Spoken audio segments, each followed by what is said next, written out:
নদীর একটি চর এলাকা। আর চর এলাকায় ছোট বড় খালে আমরা দেখতে পাচ্ছি ছোট বড় এবং বয়স্করাও ফিশিং করছে।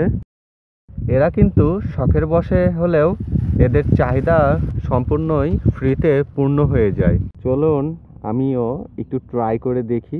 এখানে দেখুন ছোট্ট একটি শিশু মাছ নিয়ে দাঁড়িয়ে রয়েছে। তার বড় ভাইয়া মাছ মারছে এবং সে তাকে হেল্প করছে এবং মাছের খাবার দিচ্ছে। বাবু, তোমার মাছগুলো দেখাও তো।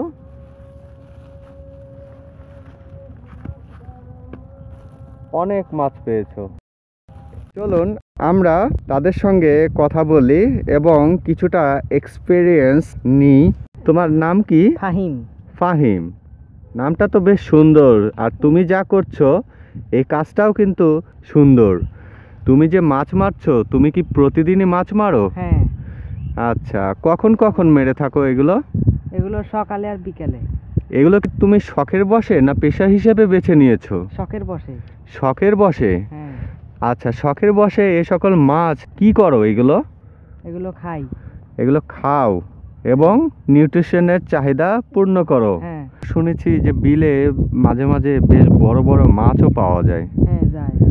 আচ্ছা আচ্ছা, আসলে এগুলো বড় বড় মাছ ধরতে গেলে বড় বড় বড়শি বা ছিপের এমনকি নেটের প্রয়োজন হয়, তাই না? হ্যাঁ, হ্যাঁ।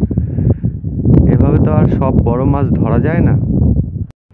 দেখুন কত দারুণ, তারা কিন্তু খাবার লাগাচ্ছেন। আর এগুলো কিন্তু মাঝে মাঝে শক্ত হয়ে যায়, আর শক্ত হয়ে গেলে তারা নর্মাল ওয়াটার দিয়ে আবার গুলিয়ে নেয়।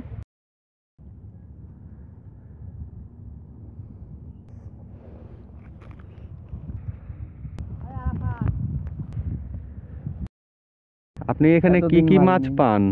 এই জায়গা থেকে শুধু পুঁটি মাছ।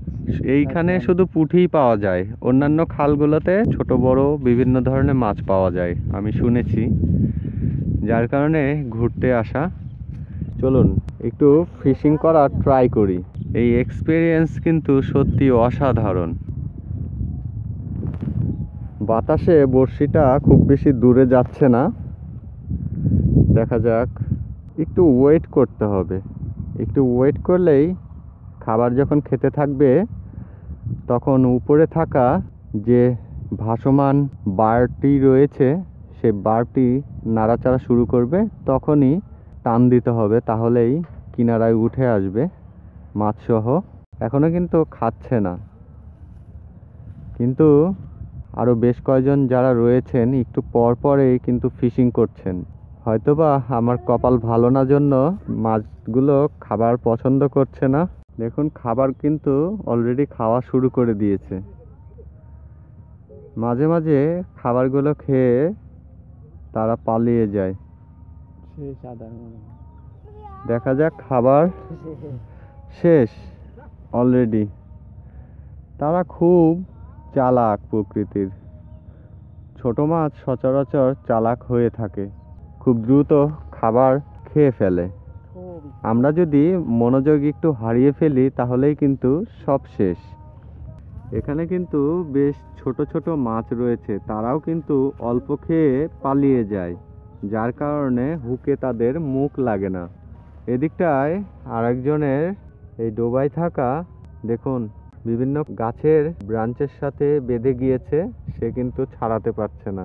এদিকে আরেকজন এসেছে ফিশিং করার জন্য।